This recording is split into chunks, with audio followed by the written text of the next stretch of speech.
Welcome, everyone. I'm going to launch the closed captions while everyone gets logged in from the waiting room.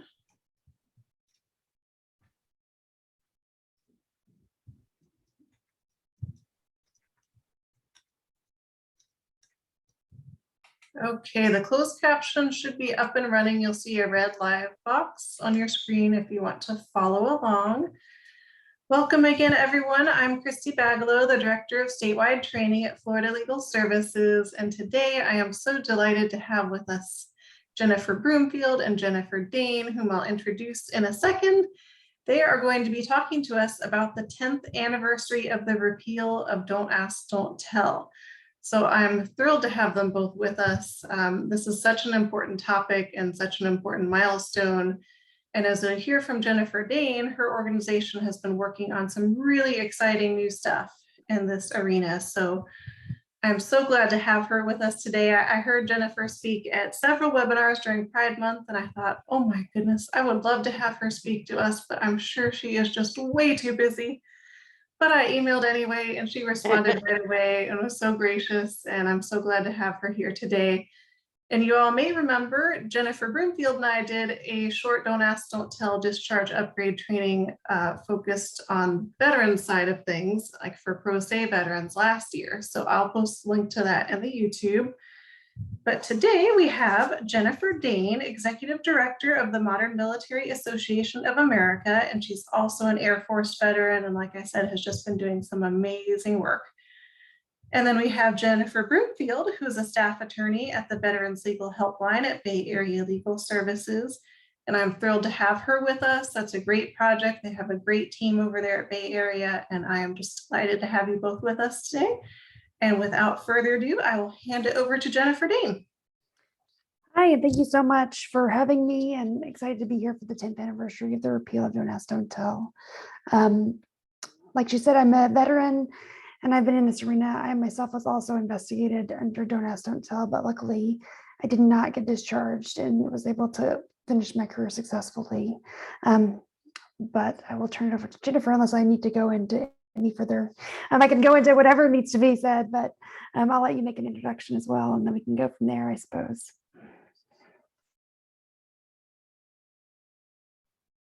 Hi, I'm Jen Broomfield. I'm a staff attorney at Bay Area's Legal Services Veterans Law Center, and I work with veterans on a variety of issues, including discharge upgrades.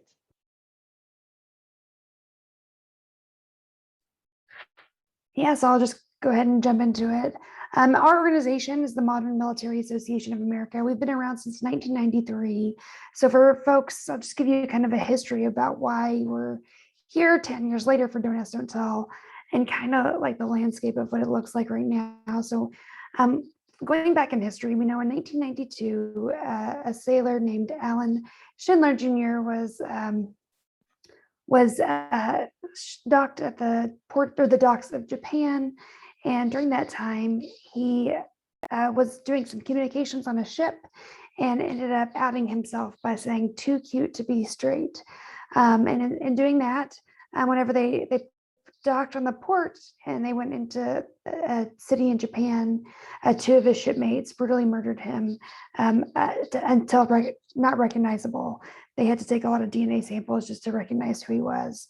So in 1993, or in 1992 and 3, President Bill Clinton brought up the Don't Ask, Don't Tell policy, which basically barred lesbian, gay, and bisexual folks from serving openly. They could still serve, but we would not ask, we would not tell, we would not pursue some of the sayings. And that was the bill was a compromise so that they didn't bar complete service. And that only applied to lesbian and gay and bisexual folks. And so that's kind of like a little bit of the history of that. We do know that there's about 13,000 folks that were discharged during the time of Don't Ask, Don't Tell. Primarily a dominant portion of those were women. But we do know that from World War II until the repeal of Don't Ask, Don't Tell, there was 114,000 service members that were discharged dishonorably or other than honorable. That also doesn't include those that were discharged either generally with homosexual conduct on their DD 214. And sometimes it doesn't include those who are discharged honorably with homosexual status stated on their discharge. I can go more into depth on this too, Jennifer.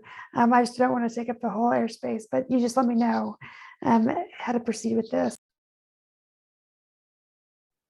Well, Jen, my focus is going to be on how to do a discharge upgrade and specific language in doing it for just don't tell. So go for it with the history and all of that.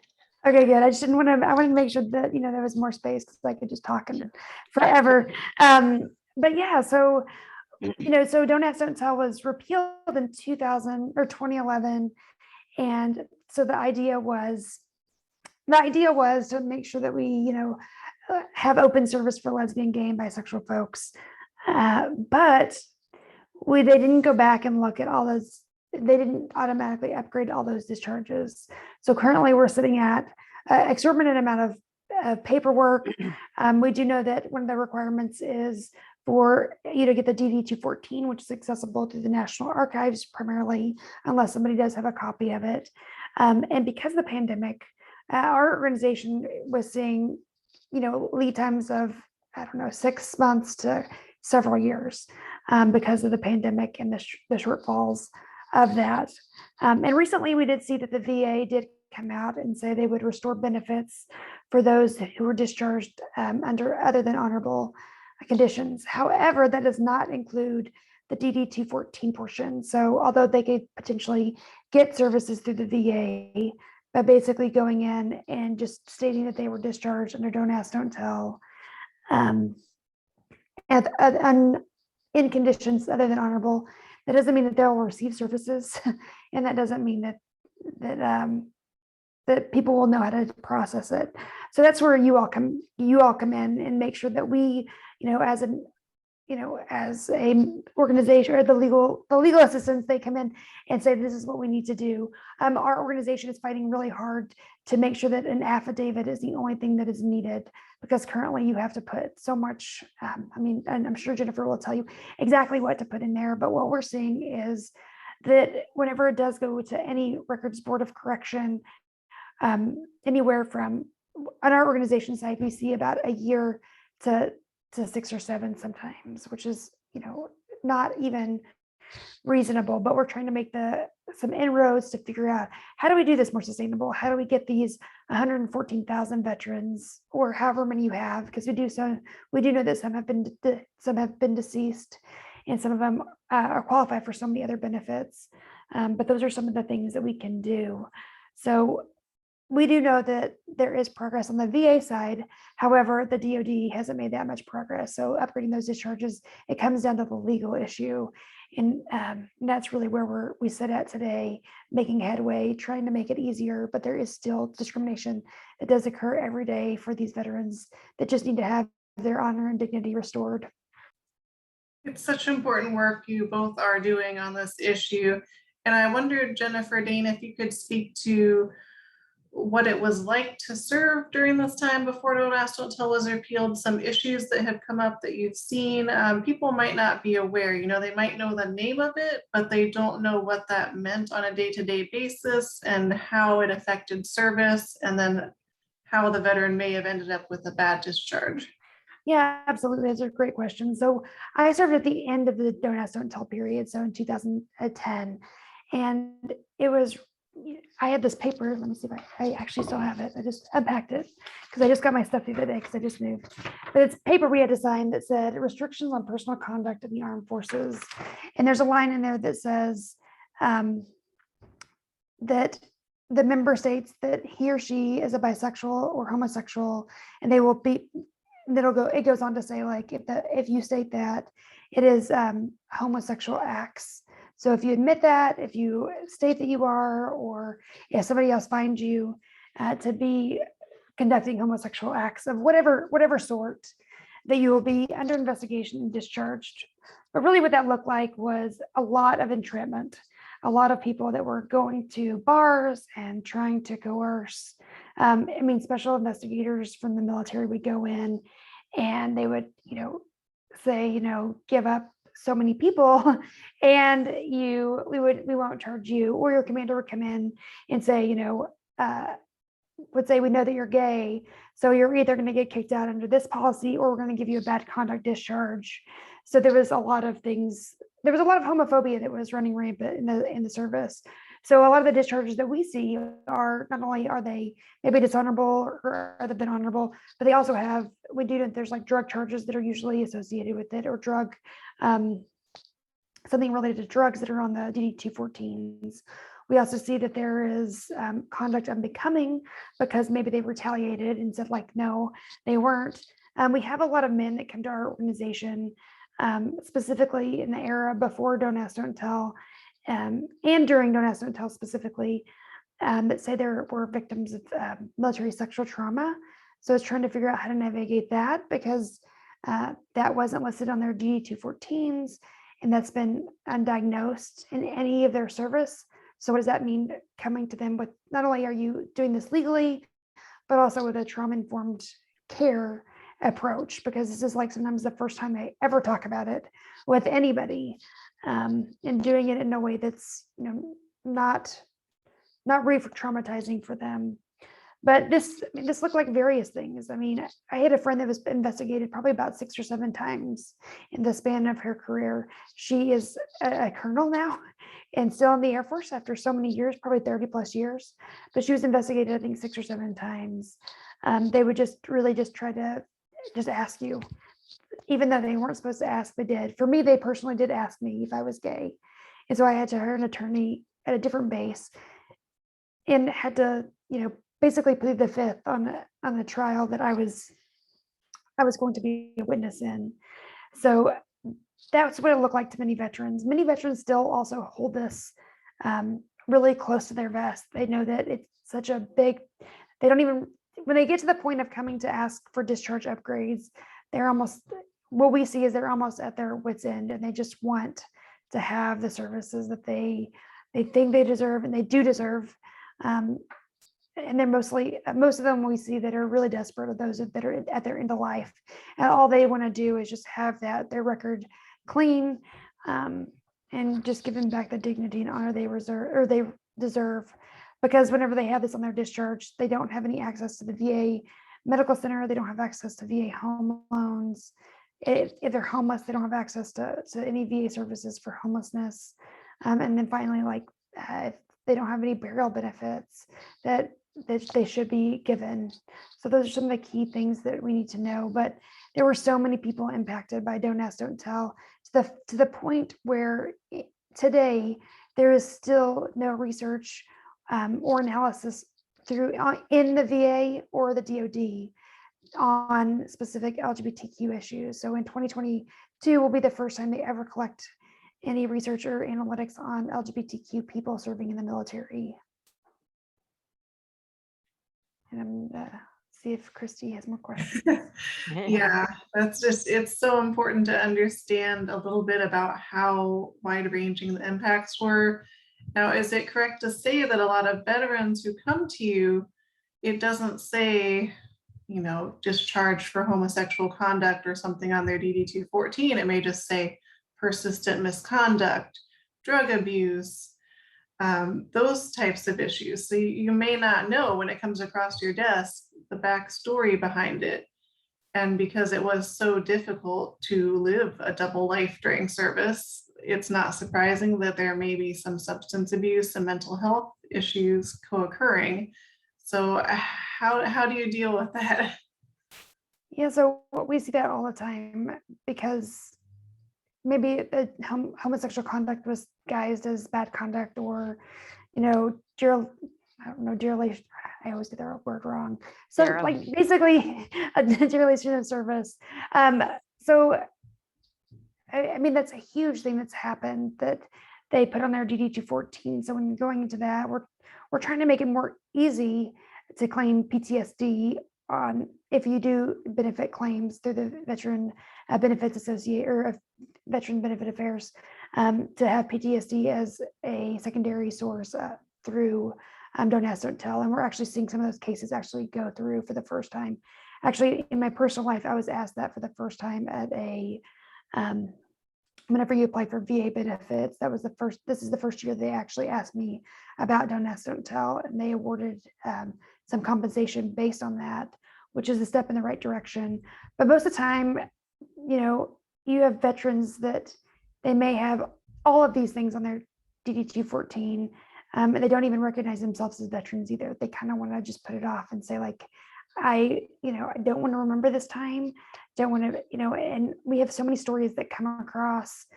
We have this post on our website, it's called Free to Serve Fridays, that basically everybody, regardless of their discharge status, if this impacted them in whatever way, even if they got their discharge upgrade graded, it impacted them for their entire life. We still see people 70, 80, even at the end of their life saying, like this impacted me every single day of service and beyond and into their life. It harmed relationships, it harmed friendships. So how do you, you look at all these and you say like, this was the condition because of Don't Ask, Don't Tell, or discrimination that occurred in the ranks. And because it's all of them are co-occurrent and it's basically the rationale is because of this one, like from 1993 until 2011 or prior policies that really spurred on all of these other things.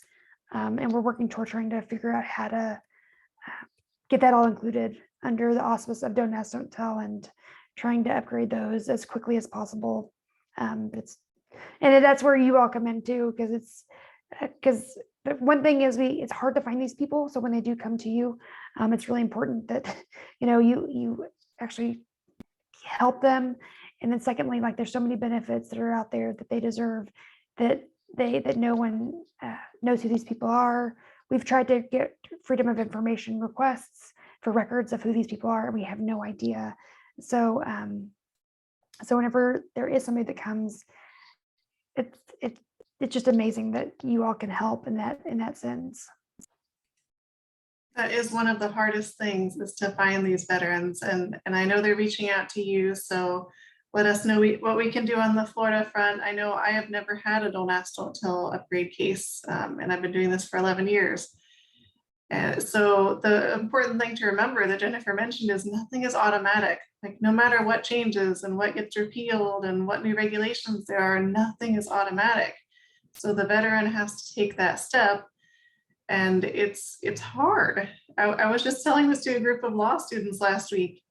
If a veteran has a bad discharge, they don't want to go back to that time. That is not how anyone wants their military career to end. It's so painful. So to ask them to go through that again is really tough. So if they have some paperwork with them that you can go through, just get an idea, like don't ask them to go through everything that they went through on the first appointment. And I assume there's an extra layer of trauma having dealt with, being so persecuted during when these policies were enforced or even before, and then to have the bad discharge and be locked out of everything and not feel like a veteran. That's really, really tough. So, be very patient with veterans like this who come to you. And it's interesting because in all the upgrades I've done, and like I said, I haven't done Don't Ask, Don't Tell, but it's not really about the benefits for most veterans. That's a good thing, but it's really about someone recognizing their service, that they are a veteran. Like that is the most important thing.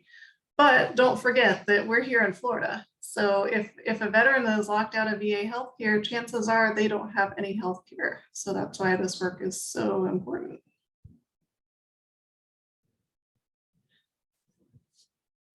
Anything else on the national front? Yeah, I did want to mention that, this is our process. Not only were folks, discharged from the military, they were also incarcerated at times. So we did see a lot of, well, not a lot, but a few folks that were incarcerated for simply, homosexual conducts. And that was also usually laden with other things that were on their DD 214s.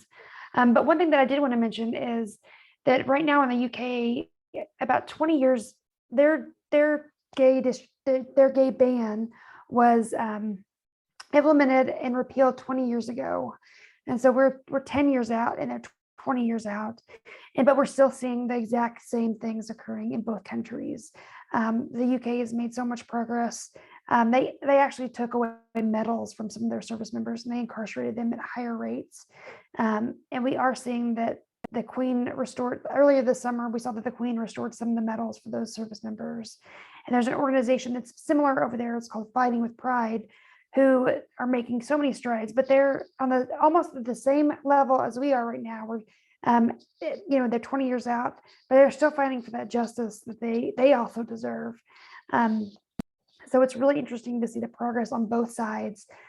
Last week, we were able to go lay a wreath at the tomb of the unknown soldier, which was, super, for me, it was, so super symbolic of, my service. And there's people's services, not only just for Don't Ask, Don't Tell, but, prior years. We know that the first discharge for somebody being gay in the military was during the Revolutionary War. They actually drummed somebody out of the camp in the Revolutionary War, which is, I would have no idea. I mean, talk about like shame. I think that would be so scary too.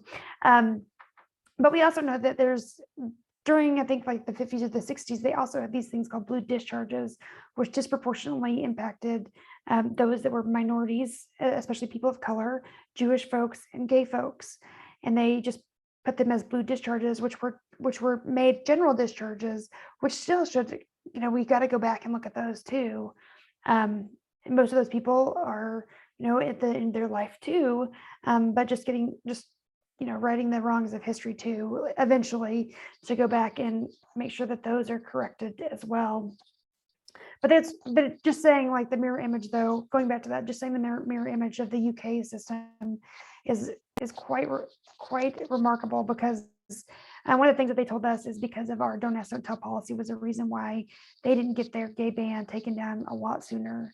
So I wish that, having that, we have no idea how much shorter their period would be, and they incarcerated at much, much higher rates. So that right now they're looking for reparations for especially those folks that were incarcerated. And for me, that's something that we really want to do, is we'd love a public apology or reparations of any sort, or just really just an acknowledgement of, serving under Don't Ask, Don't Tell from anyone for that matter. I know that, I'm really lucky to be in the position we are, because I get to see amazing changes, but there are so many people that have come before me to do this. And there's so many also attorneys that have been along this fight. That's our organization started with a group of attorneys that got together that just wanted to right the wrongs of what was going on.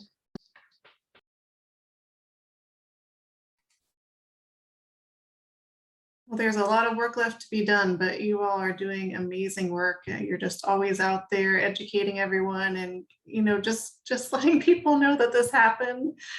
Some of the young whippersnappers may not even remember what Don't Ask, Don't Tell is. Somebody just told me that today. So it's so important to get the word out. And I'm hoping after this webinar today, more legal aids are inspired to help veterans in general with upgrades, but especially LGBTQ veterans. And I did want to mention before I forget, there is a new manual about discharge upgrades, which is so exciting. There's a whole, there's a whole section about helping LGBTQ veterans. So I can't wait to read it cover to cover. But that'll be a huge resource, because it is confusing when you dig into the regulations about Don't Ask, Don't Tell, drug abuse. There's a lot of parts. Well, thank you so much, Jennifer, for all you're doing personally and for all the MMA is doing. And you'll be directed to their website after the webinar, but I'll also put it in the chat. And someone just had a quick question for you, so I thought we'd take that, because I'm not sure if you can stay with us the whole time while we go through the upgrades. So in case you can't, you mentioned a new data collection effort starting in 2022 by the Department of Defense. Do you know what data they're planning to collect on this issue? Well, I'm hoping. I don't really know exactly what they're going to start collecting or how they're going to do that, but I know that for sure to the VA, we're working with the company called Cerner Corporation, which is implementing the new electronic health records management system to ensure that we know that that we can provide the best care on the VA side. So one of the biggest things that we were looking at was especially access to equitable healthcare for transgender individuals. So what that looks like for them is making sure that we have, the gender that they were, or the sex that they were given at birth, and now the sex that they are now, and making sure those records, for health records specifically, that we can, catch any health disparity that may exist, and that they're given reminders. So say someone was born biologically a female and they transitioned, making sure that they still have the health reminders for maybe checking for breast cancer or any of those reminders that need to still occur. But because sometimes systems are just computer systems, that didn't happen previously. So they would, because they were male in the system, they wouldn't have those reminders. And if they did have those reminders, they'd be denied under VA healthcare. So making sure that we're making a system that fits everyone and everyone's needs. They are looking at creating also, well, the Senate is, or the House of Representatives, Representative Takano is trying to create a task force as well to explore the harms of Don't Ask, Don't Tell. And also there's several bills by Representative Pappas and other representatives just looking at what we can do to streamline the data collection for the Department of Defense and the VA so that we can get the most equitable, not only for LGBTQ populations, but for other populations that we're really looking at, women veterans, populations that minority populations that may have higher health disparities simply just from existing, because we know that marginalized communities tend to have marginalized health because of just where they sit in society, which is even another conversation to be had about the social justice and healthcare. But that's what we're hoping to see. So I'm not so to answer the question is I'm not quite sure quite yet, but I know there is progress being made, and Bill's trying to be signed into law to make sure that they are on the forefront of collecting that. And then that for our organization, it's really great because then we can narrow into what is really needed. And we're making sure that we're going and partnering with organizations like Blue Star Families. They do a lifestyle study every year, seeing what our families need, because that's a huge thing.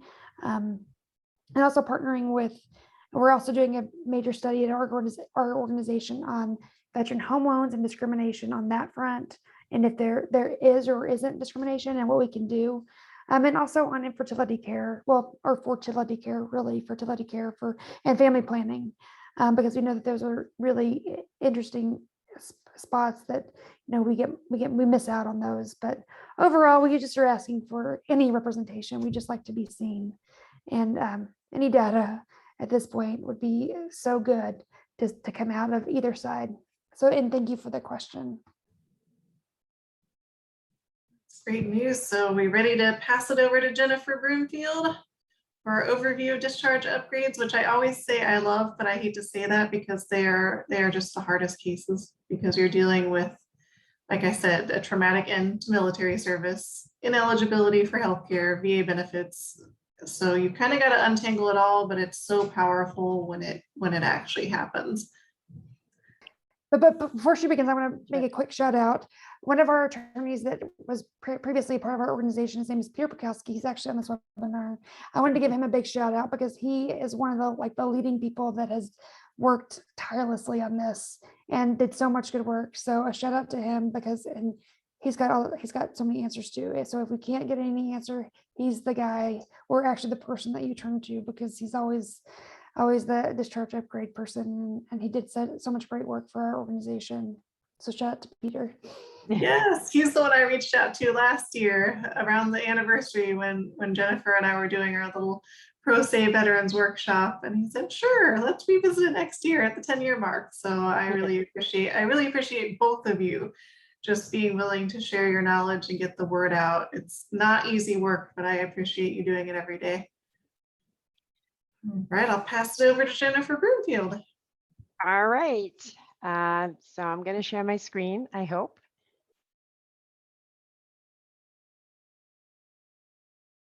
All righty. And so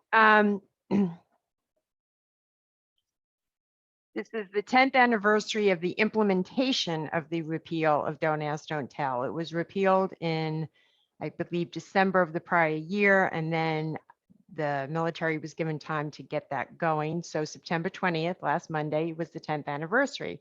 And many of you may have seen news articles about the VA now going to recognize LGBT folk who were discharged under Don't Ask, Don't Tell or similar policies, and they would now be eligible for health care, as Jennifer Dain said. However, and that's great, that's wonderful. However, discharge upgrades are still important for this population because it's not going to change their DD 214. So if they wanted to be able to use the 214, which is their discharge paper for employment or other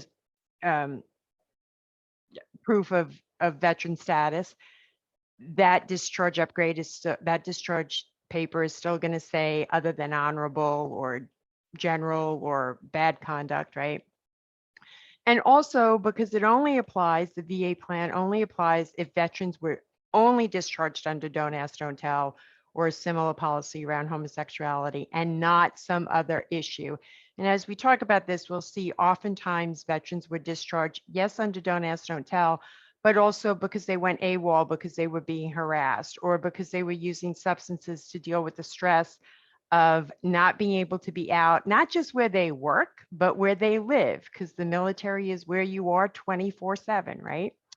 So the first part of this presentation is going to focus on what is a discharge upgrade. And this is going to be just sort of generic information that is useful if you want to do a discharge upgrade for a veteran discharged under Don't Ask, Don't Tell, but also if you wanted to help a veteran who had PTSD and should have been given liberal consideration for that PTSD and were discharged for, you know, conduct issues or something like that.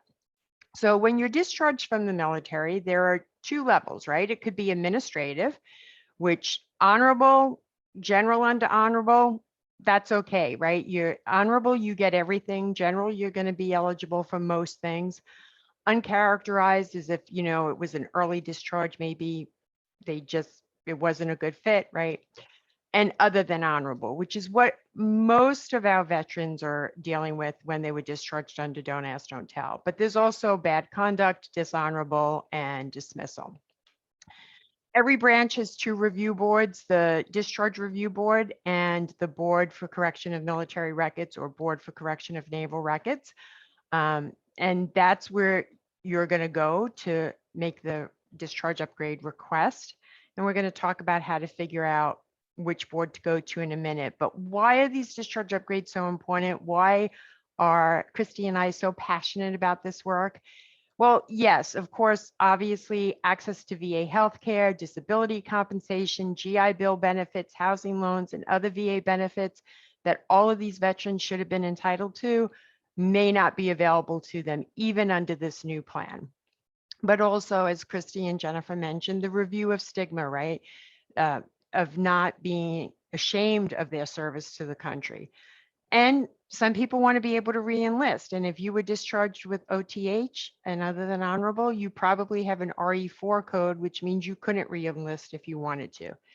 You won't get veteran points when applying for federal jobs. There might be employment opportunities in the private sector that are also looking to give a veteran preference. And veterans who experience post-traumatic stress, traumatic brain injury, military sexual trauma, or other mental health concerns and were discharged prior to the 2014 Hagel Memo, which we'll talk about in a minute, they were held to a standard that didn't consider the effects of mental health concerns on the behavior that led to the discharge. Our LGBTQ plus veterans who served honorably and did not do anything wrong other than being who they were discharged prior to the repeal of Don't Ask, Don't Tell. And the reason why we want to get as many attorneys willing to do this pro bono as possible is because veterans who don't have legal counsel or who proceed pro se are far less likely to be successful. And when you see what the process involved in a successful discharge upgrade claim is, you'll understand why. All right, so first thing you have to figure out is which board are you going to? Well, if the veteran served within the past 15 years, you got to go to the Discharge Review Board unless you're asking for some things that the Discharge Review Boards can't grant. It's a firm 15-year deadline. There's no opportunity to get that extended you'll see with the Board for Correction and Military Records, they have a deadline too, but it's much more of a, we'll take into consideration other factors and extend the deadline. You apply by filing the DD 293, and that's like a fairly straightforward form, right? And there's a section about this big for fill out the narrative reason why you want this discharge upgrade. If a veteran only fills that part out and gives nothing else to the board, they are not going to be likely to get that discharge upgrade. So when we do it, we put in that space, see attached, and there's a lot that's attached, right?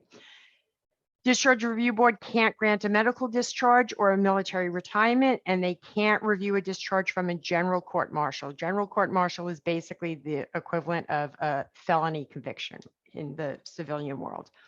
So if you have a veteran with asking for either medical discharge, military retirement, or they were discharged with a general court martial, you have to go to the Board for Correction and Military Records, even if it's less than 15 years. The nice thing about the Discharge Review Board is you get 2 bites at the apple, but both of those bites of the apple have to be within the 15-year deadline.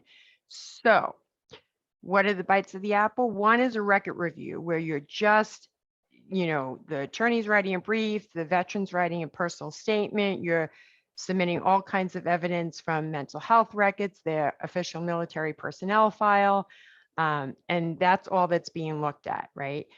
If it's not granted, you can then request a personal appearance hearing. But if it's getting close to the 15-year deadline and you have a veteran that you think would make a really compelling witness, you might want to go straight for the personal appearance hearing. If it's well within the 15-year, you do the record review first. If that doesn't work, then you do the personal appearance hearing. If you do it the other way around, you do the personal appearance hearing first, you can't ask for the record review later. Okay, Board for Correction and Military and Naval Records.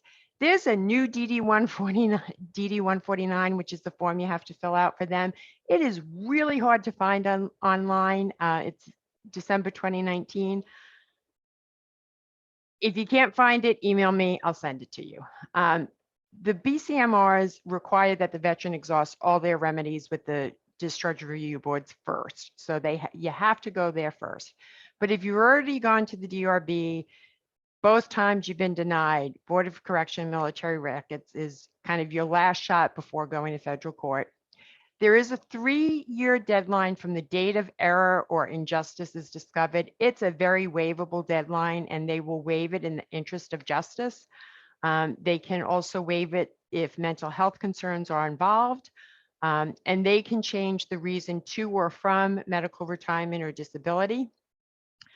And they can grant an upgrade from a general court martial, but there are no personal appearance hearings. It is all just record review. So this is the DD 214, that is the discharge paper. This is the very first thing.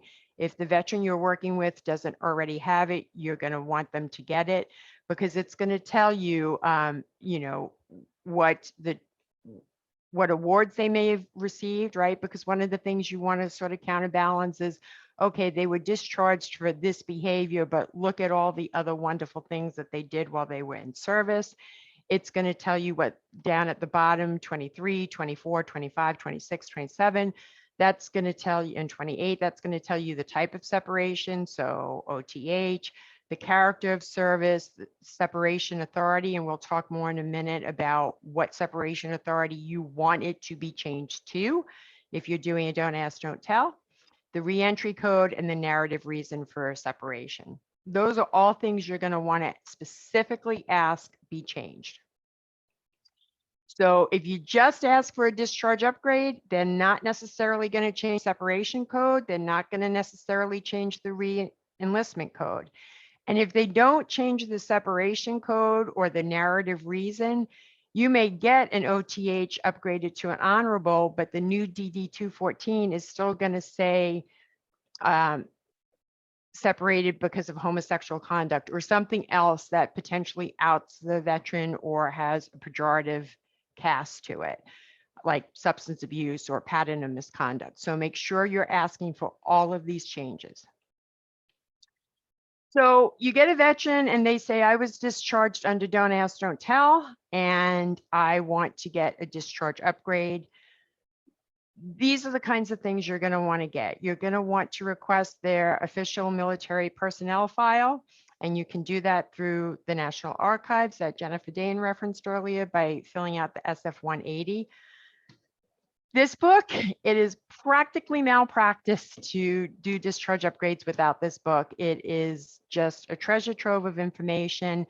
It will tell you how to request the official military personnel file to make sure you are getting the entire file. Because if you don't ask for it in a specific way, you're going to get what's called an extract. One of my veterans served 4 years and came with, came to me with like 72-page official military personnel file. We are now using the language in this book to get the entire file. You also want to look at, it is possible, even if they have a bad paper discharge, there may be certain circumstances where they are getting mental health care at the VA or physical care at the VA. So you want to get their VA records and any private sector medical and mental health records. If they have battle buddies or commanding officers who were sympathetic to their cause and or witness things like sexual harassment or abusive behavior based on their LGBTQ status, you want to try to get statements from them. Family, friends, and clergy statements in support of everything this veteran has done. Volunteer and work history, and any post-service education and training. Because when you're writing the discharge upgrade, you're looking at 3 periods of time in the veteran's life. You're looking at pre-service, right? Why did they want to join the military? What compelled them to enlist? Then you're looking at their service records, right? So they were discharged under Don't Ask, Don't Tell, but look at all the amazing things that they did when they were in service. And then you're looking at post-service. So despite them being discharged with bad paper and not having access to the GI Bill and to the health care and to the housing that they should have had as a veteran, here's all the amazing things they continue to do without all of the things they should have had. When you're interviewing the veteran, if you haven't worked with veterans before, do your homework. Make sure you have some basic military cultural competence, and that you, particularly if you haven't served, there's lots of good trainings on that. If you're doing a Don't Ask, Don't Tell, make sure you have LGBTQ cultural competence, that you understand what all those initials stand for, and that you can sort of step back and see things through their eyes.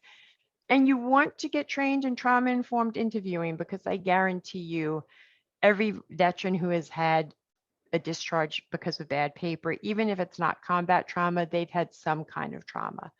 And so you want that first session to be about establishing rapport, right? The first time you meet with the veteran, you are not going to be asking them, so tell me exactly what happened and exactly how you got discharged. And oh, you're reporting that there was some military sexual trauma. Let's dig deep in that. Tell me exactly what happened and when. The first interview should just sort of be focused on getting the demographics, explaining the process to them, letting them know this is going to be a lengthy process. It could take, as Jennifer Dain said, especially now because of COVID, it could take anywhere from a year to 3 or 4 years before we have a resolution. When you've established that rapport, then you're probably going to want to do several interviews over time, because trauma is such that our memory of trauma is not linear. And it may be that things come together for them as they start talking about this, as they're further along in treatment. Likewise, you're going to start to create a timeline and witness list, but those 2 documents are not static documents. You're going to start them early on, right? As soon as you get the records, start talking to the veterans, but those are going to be documents that get added to as the veteran talks more to you, as you get more documents and you see additional witnesses that the veteran might not have thought of when you first talked to them about it, or they witness additional events. And the 4th time, I guess the 4th time period that I didn't mention is the actual discharge, right? What happened to cause the discharge? So the boards are going to presume that discharges are correct, lawful, and done in good faith. It's the presumption of government regularity. Now, it's sort of a special case with don't ask, don't tell, particularly if we're talking about a veteran who was discharged just under don't ask, don't tell, and not because of substance abuse or AWOL or bad conduct or anything like that. While it is true that that was the law at the time, it is no longer the law. And so when it's a discharge under don't ask, don't tell, and only under don't ask, don't tell, you're probably going to have a higher success rate than when there are complicating factors. But the veteran still has the burden of proof to show that the discharge was incorrect and should be changed. Rules of evidence don't apply. Boards do not support witnesses, meaning if you are going to do a discharge review board personal appearance hearing, it's up to the veteran to bring any witnesses that they want to testify or to submit affidavits. The board's not going to go in search of them. A positive character of discharge determination from the Department of Veterans Affairs is persuasive, but not controlling, right? So let's say a veteran under this new plan gets a new character of discharge determination from the VA and is now getting VA health care because the VA found this was strictly under don't ask, don't tell. That's great. And that's information that you're going to want to include in your brief, but it's not controlling over the board's decision. For the discharge review board, the standards are equity and propriety. Equity meaning, you know, is this fair? Propriety, did the service branch follow the rules that they were supposed to? Or clemency if they were due to discharges due to special court-martial conviction. Board for Correction and Military Records has similar standards. They just use different language. So injustice, right? Was this not fair? Equates to equity, and error, did they make a mistake? Did they not follow the proper procedure? Relates to the propriety standard for discharge review board. So with equity and injustice arguments, there are three main ones. Later policy change. So you're going to argue that when the vet's discharged under a policy that has been changed such that the veteran would not have been discharged under the new policy, that's our big one for don't ask, don't tell, right? They were discharged under don't ask, don't tell. That policy was repealed. Veteran wouldn't be discharged under the new policy now, just because they were lesbian, gay, bisexual, transgender. In service inconsistencies, when the veteran's discharge was not consistent with the discipline standards in place at the time of the discharge. And personnel records argue that when the discharge was not equitable or just based on the evidence related to the veteran's quality of service or capability to serve. So again, and the Wilkie Memo, which we'll talk about in a few minutes, specifically says you don't have to have flawless service to have honorable service, right? So if the bulk of the service was just fantastic and, you know, really stellar, but they got discharged under don't ask, don't tell, and going AWOL because they felt like they were being threatened or harassed, you're going to weigh the quality of service versus the conduct that they got in trouble for. Error in justice, two main regulatory arguments: an error of fact, law, procedure, or discretion such that the rights of the veteran were prejudiced. Prejudicial errors occur when there is substantial doubt that the discharge would have remained the same if the error had not been made. Or the military service of which the veteran was a member made a change in policy expressly retroactive to the type of discharge under consideration. So it's not just that a policy change was made, but the service branch specifically said, and we're going back on this, right? So your authorities for citation, with the exception of that third one, all of these would apply regardless of what type of discharge upgrade you're doing, right? The DOD memos, which we're going to go to in some length in a little bit. The third one, the Undersecretary of Defense for Personnel and Readiness, September 20th, 2011. That's the repeal of don't ask, don't tell, right? And that's what gives us the weight to request the discharge upgrade. Board's prior decisions, if you can find similar decisions with a similar fact pattern to your client is going through, very helpful. Case law such as there is, not a whole lot, but, and then when we're talking about PTSD and TBI, veterans who served in a combat zone within 2 years and showed PTSD, TBI symptoms prior to the administrative separation Command must look at whether the PTSD or TBI contributed to the behavior that led to that discharge. And that now also includes a provision for military sexual trauma. Now, we could have an entire training just on military sexual trauma, but I just want to point out military sexual trauma is not a diagnosis. It's an event. It's an incident or incidences that happen to a veteran that then cause somebody to have a diagnosis, right? So the PTSD that results from military sexual trauma. Right, so the Hagel memo was the first memo that really became a game changer for discharge upgrades. And once boards started really implementing the Hagel memo, you saw a big uptick in the number of discharge upgrades that were being granted. Mind you, it's still not a lot, right? You're not talking about 100% of people who apply for discharge upgrades getting them. You're not talking about 80% of them, but they're definitely way better now if they fall under one of these memos. And so the Hagel memo came out in 2014, and it said, look, if a veteran had in-service PTSD, and it's there in treatment records or service personnel records, then we should be giving them special consideration. Liberal consideration for civilian provided diagnoses, special consideration if a VA doctor determined service-related PTSD. And we're going to liberally waive the statute of limitations for the BCMRs and the BCNRs, not for the discharge review boards, unfortunately. It takes a trauma approach to discharge upgrades. It says, let's really look at the applications that have any PTSD or TBI, because the DoD was acknowledging the role that trauma plays on a service member's behavior. A trauma-informed approach, and this is not said in the memo, but if you want to look at things through a trauma-informed lens, it's not what's wrong with you, it's what happened to you. And the Hagel memo is aligning with how mental health providers understand post-traumatic stress, TBI, military sexual trauma.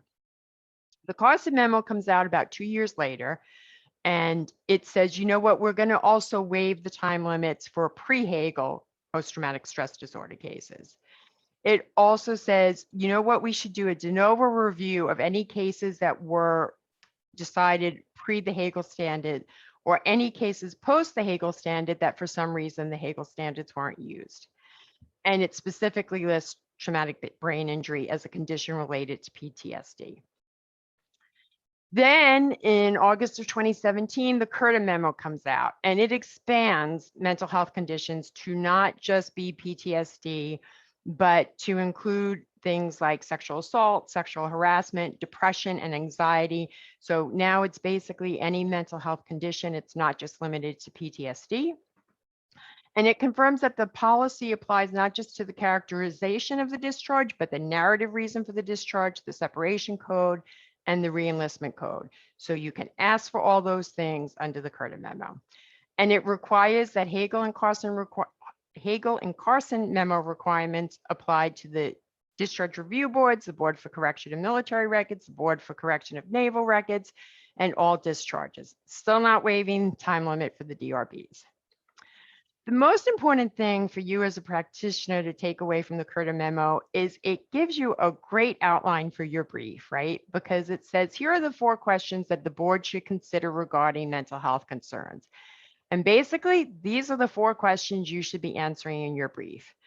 Did the veteran have a condition or experience that may excuse or mitigate the discharge? And even though these all read as yes and no close-ended questions, you're going to say yes and, right? And explain what the condition was. Did the condition exist or the experience occurred during military service? Does it actually excuse or mitigate the discharge?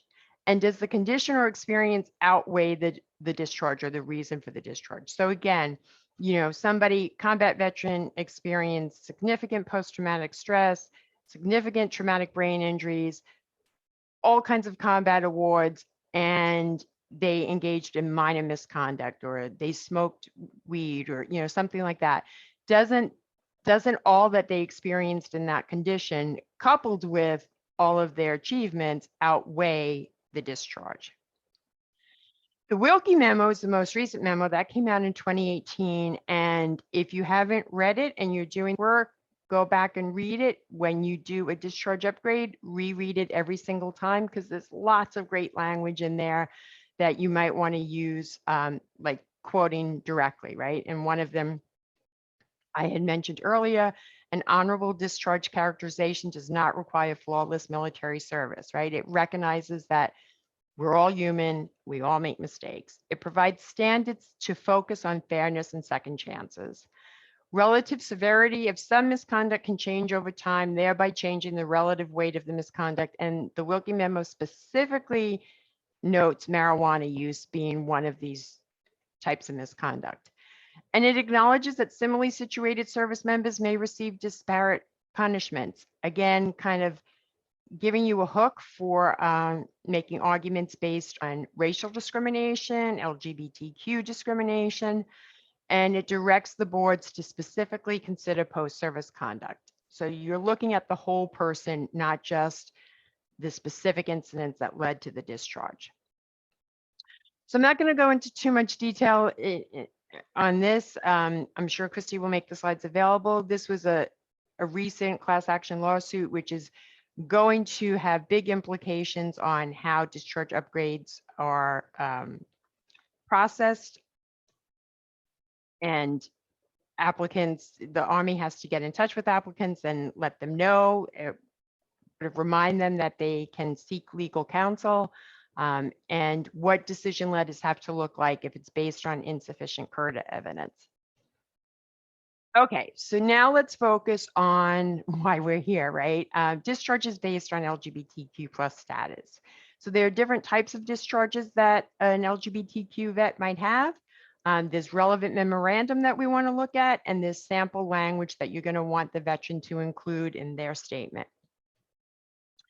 So if a discharge is solely based on LGBTQ plus status, don't ask, don't tell, or prior policy, that's going to be a pretty straightforward discharge upgrade application. You're still going to want to present all of the evidence and all of that, but you are only concerned with don't ask, don't tell, right?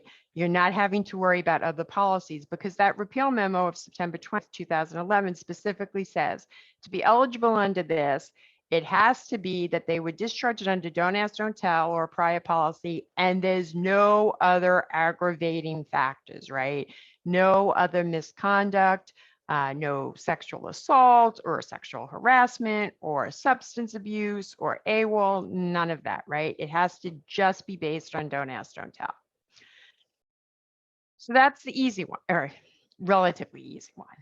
The next one is a discharge based on don't tell and one of the aggravating factors I just mentioned.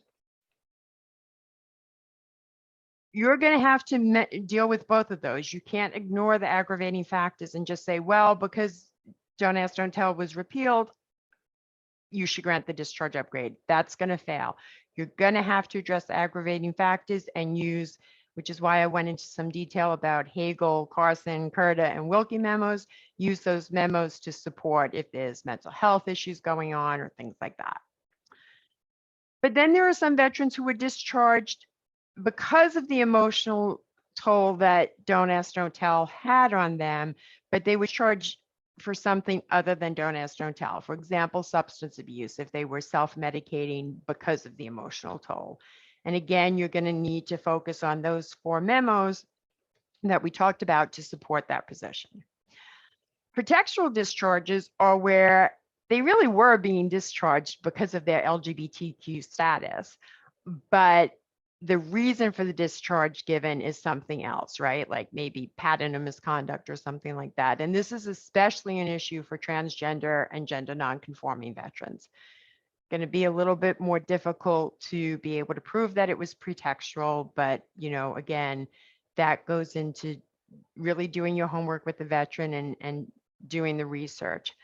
And then the 5th is a constructive discharge, right? They weren't actually discharged, their lives were just made, or the military didn't initiate the charge per se, but their lives were made so miserable because of harassment or sexual assault or things like that, they got themselves out in order to remain safe and sane.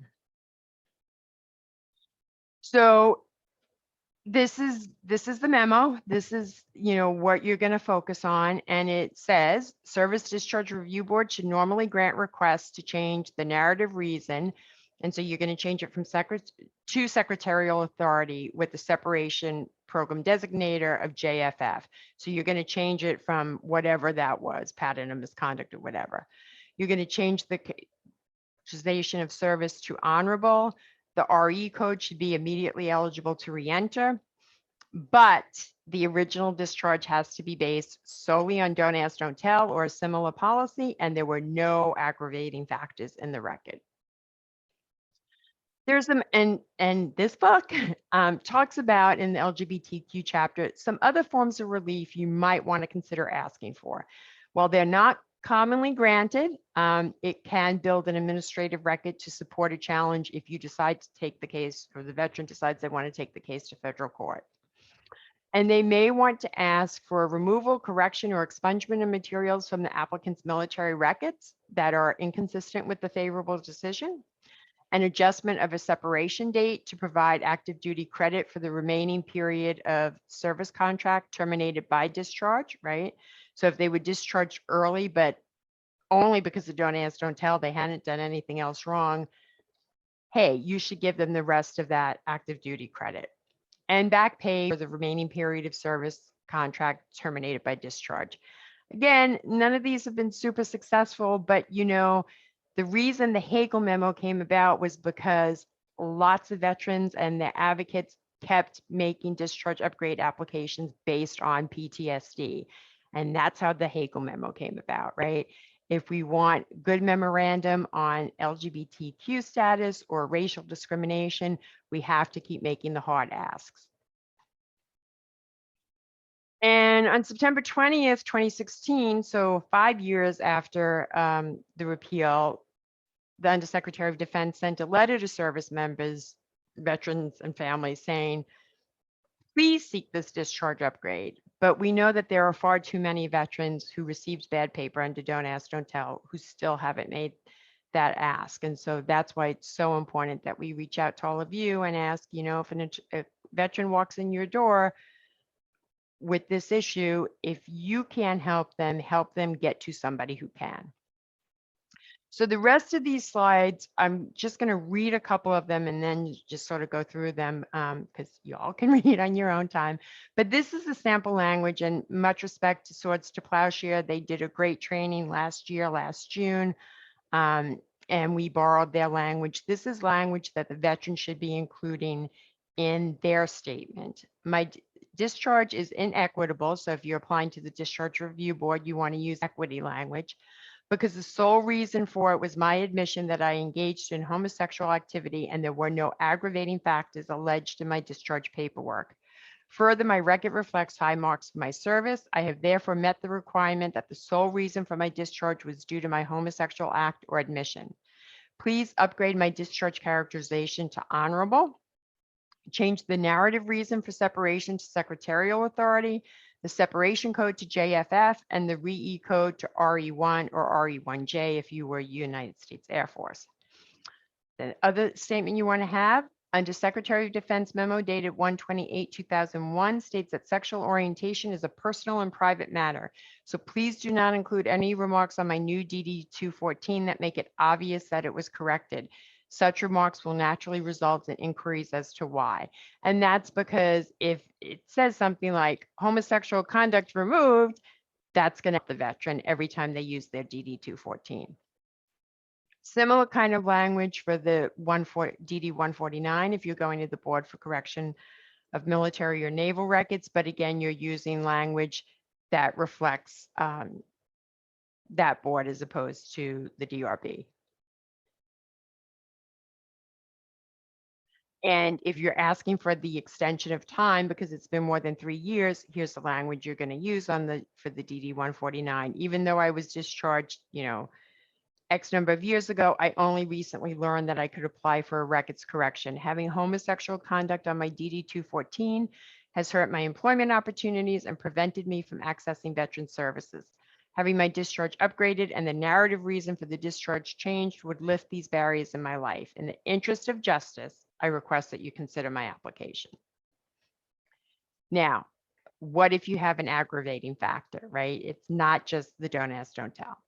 My discharge is unjust or inequitable, depending on the board, because I was discharged for admitting that I had engaged in homosexual activity. Although I have minor misconduct in my record, I am eligible to have the board change the narrative reason.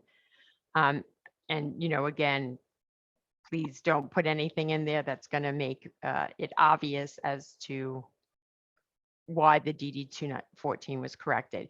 Now, just putting that language in there without going into detail as to why the minor misconduct should be outweighed by other factors isn't going to be enough. But this is the initial language that you want to put in there. Transgender service members can request a name change, but that's only through the Board for Correction and Military Records. Discharge review boards can't. There are two great websites that have more information about that: Transgender American Veterans Association or the National Center for Transgender Equality. Florida veterans can go to this wonderful, wonderful website, floridanamechange.org, and it will literally walk them through. It will populate a petition for them regardless of what county they live in Florida. And here's the sample language for the name change. VA character of discharge: anytime a veteran with bad paper wants to still be eligible for VA healthcare, they can apply for VA benefits and request a character of discharge review. Now, the VA is supposed to automatically do a character of discharge review, but they can do a statement in support of claim and ask that the VA find that the discharge be considered other than dishonorable for the purpose of accessing VA healthcare. That will get them everything but the GI Bill. The GI Bill they would only get if they had an honorable discharge. And I don't know, I have not seen anything about this new VA plan as to whether LGBTQ veterans under this new plan would now also be eligible for the GI Bill, even if they don't have a discharge upgrade. But we could do a whole separate training on character of discharge review. It's just an alternative to doing the discharge upgrade. It can sometimes be a somewhat faster process. I usually encourage veterans to do them both. If you get the discharge upgrade, that's controlling on the VA. If you get the character of discharge determination before you get the discharge upgrade, that's not controlling, but it could be persuasive. Resources: this book, the board reading rooms, they're not really well, you can't really put in like a word search like LGBTQ or don't ask, don't tell on the board reading rooms. You can for the veteran discharge upgrade database, but that only goes through late 2015. So a lot of memos, a lot of cases decided after that aren't going to be there. Swords to Plowshare, Connecticut Veterans Legal Center, both have great discharge upgrade manuals. These are manuals specifically written for veterans to do pro se, but it's a lot of good information for you as well. There's some great training videos that were done at University of Montana in 2019, I believe. And if you want to volunteer, we have our volunteer lawyers program. Veterans Consortium has a pro bono program, as does Modern Military Association of America. And that's my contact information. And I'm done. Fantastic. You made it through all that great information. Thank you. That was such a good presentation. Thank you. And I'm sorry if I talked really fast. It's the New Yorker in me, but. You did great. It's a lot of information to get through. So you all may have noticed nothing is automatic. Nothing is simple. And I always tell veterans, never submit just the one-page upgrade form. Right. Please, whatever you do. And Christy, how many veterans have you talked to? Because I've talked to a lot who had said, you know, I was told when I'm being discharged that in 6 months I would automatically get an upgrade. That is like, if I had to say what's the #1 myth about discharge upgrades, that would be it. That's a persistent myth. See, I thought that was only a myth back in the Vietnam era, but then I had a younger veteran say it to me. And I was like, really? Yep. And there's also the issue of women veterans thinking they're not veterans for whatever reason. So it's Right. kind of hard to find these veterans, especially if they did get a bad discharge. They're not connected with the VA. They're not in like the VFW or the DAV. So it's really important when you find them to try to help them, get them connected. Right.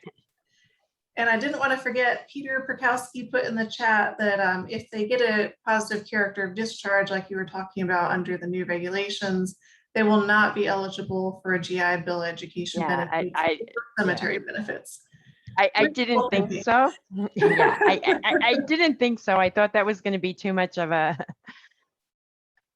extra. But so, you know, this is why, even though this new VA plan is great and it's going to help a significant number of veterans, there are still, even those veterans that it does help, there are still lots of reasons why they may want to do a discharge upgrade. Exactly. And like I said before at the beginning, even if they're eligible through the character of discharge or for whatever reason for VA benefits and health insurance, a lot of times it's just a matter of honor, you know, getting their honor restored and having it say that they have honorable service. I'm putting in the chat the upcoming series I have. I'm not sure. Oh, it's not listing the registration links. So I'll try to post those separately. This is like the kickoff for the veteran series. Finally, it's only taken me 2 years to get to this. So thank you, Jennifer, for keeping me on track and reminding me that I need to do some veterans trainings. But we will be doing one every Monday in November. So keep an eye out for that. If you don't get my emails, you know, email me directly after the webinar. You'll get my email address. Someone asked in the chat if you mentor volunteers. Now, I'll speak for myself first and let Jennifer answer for Bay Area. I mentor people that I knew through my last job, like pro bono attorneys from my last job, law students, attorneys at other organizations. I love talking about veterans benefits and discharge upgrades. So you could always email or call me. I might not get back to you right away, but I promise I do want to talk to you about your veterans case. So I am happy to help. I'm thrilled when people want to get involved with this work because there is so much work to be done. Right.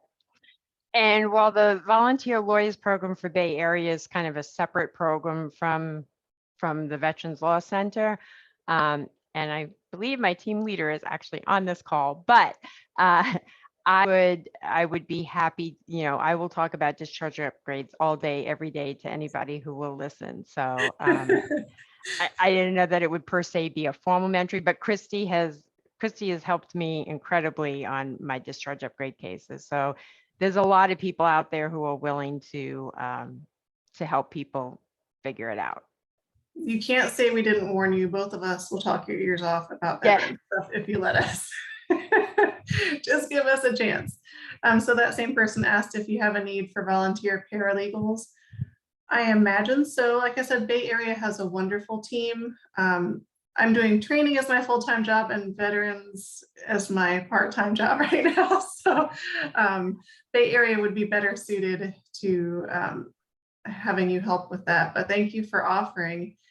And I also saw, let's see, we had a question about, do you have any advice for best practices when it comes to submitting records requests to the VA to support an application for trans veterans? Well, not just that. We won't even go into that. It's a whole separate training. But assuming you can get a records request to be processed, what can you do to minimize or eliminate dead naming in claims papers?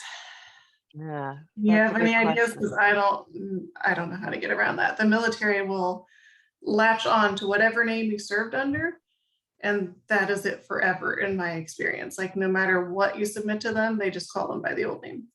Yeah, I mean, you know, I think the first step is getting the Board of Correction and Military Records to correct the DD 214, right? Because that, like, the DD 214 is what the VA lives and dies by, right? So if you can get the DD 214 corrected, and then what I would suggest is, I believe every VA hospital has to have LGBTQ coordinator now. Now, many of them, it is collateral duties as assigned, right? So they're not able to they're not like a VJO who that's their full-time job, but that can be helpful on the healthcare side. They may be able to, I don't know, I don't want to speak for them, but they may be able to give you some suggestions about contacts on the VBA side. Don't mind me, I'm typing in here the registration for the whole series. We'll start off November 1st with Veterans Cultural Competency, and I'll put the others in the chat box while we see if anyone has any more questions. Before I forget though, the CLE number, I put that in the chat, but it's maybe lost by now. So the CLE number is 2107 178, N as in Nancy. Again, that's 2107 178, N as in Nancy. I don't see any questions at the moment, so I'm going to type in these registration links for the series. And like I said, you can email me for more information. But Jen, could you talk more about what the Bay Area Veterans Legal Helpline handles? Like what types of cases? Sure. And can people send you cases even if the veteran's not in Tampa? Okay, so we have a couple of different programs in the Veterans Law Center. I actually am now the medical legal partnership attorney for the Haley VA, right? So I work with veterans who are referred to me through Haley or one of their CBOX community-based outpatient clinics. But I also work, everybody who works at the Veterans Law Center also does some work on our Veterans Legal Helpline. And I'm going to put that number in the chat box right now. And the Veterans Legal Helpline is fabulous because we can help veterans throughout the state of Florida or their family members or active duty service members. And we consider a veteran anybody who served one day in uniform, right? And they can be reservists. They don't necessarily have to have done active duty. They can have been discharged with bad paper, obviously, right? The Veterans Legal Helpline will provide advice and brief services to veterans on many civil legal issues, including veterans benefits and discharge upgrades, but also family law, bankruptcy, landlord-tenant, mortgage foreclosure, consumer issues, and it's all free. There are income and asset eligibility requirements, obviously, but if they call, they will speak with a screener, and if they are eligible, then they will be scheduled to have a phone call with one of our Veterans Law Legal Helpline attorneys. All right, that's good to know because some people might think because it's run by Bay Area, it's only in Tampa. So Nope. What a great statewide resource. I'm just typing in the last registration link, which is for a VA accreditation course. So if we have captured your imagination today, which I hope we have, James Heaton at Legal Aid Service of Broward is going to do a 3-hour VA accreditation course. So I think I put at the top when I started this chat that if you apply to the VA for your accreditation and you're approved before November 29th, that webinar itself will take care of your continuing education for the first year. So I've got instructions for that on every single registration page for the series. And I see you typed in the chat the helpline information and the number. And the flyer. And the flyer, excellent. We got everything in here. And I'll try to remember to link to all of these in the follow-up email. So I'm going to link to the helpline. I'm going to link to Modern Military Association so you can see the great work they're doing on the national platform. But the Military Mondays series, I'm really excited about it. It's been 2 years in the making. I apologize for taking this long to get something together. But we've got our Florida superstars educating us during that series, as well as some national speakers. So I'm really excited about that. And thank you so much, Jen Broomfield and Bay Area Legal Services, for the great work you're doing and trying to expand services to veterans all over Florida. So without further ado, I will let you all out of class a little bit early. Thank you so much, everybody. Thank you. Bye-bye.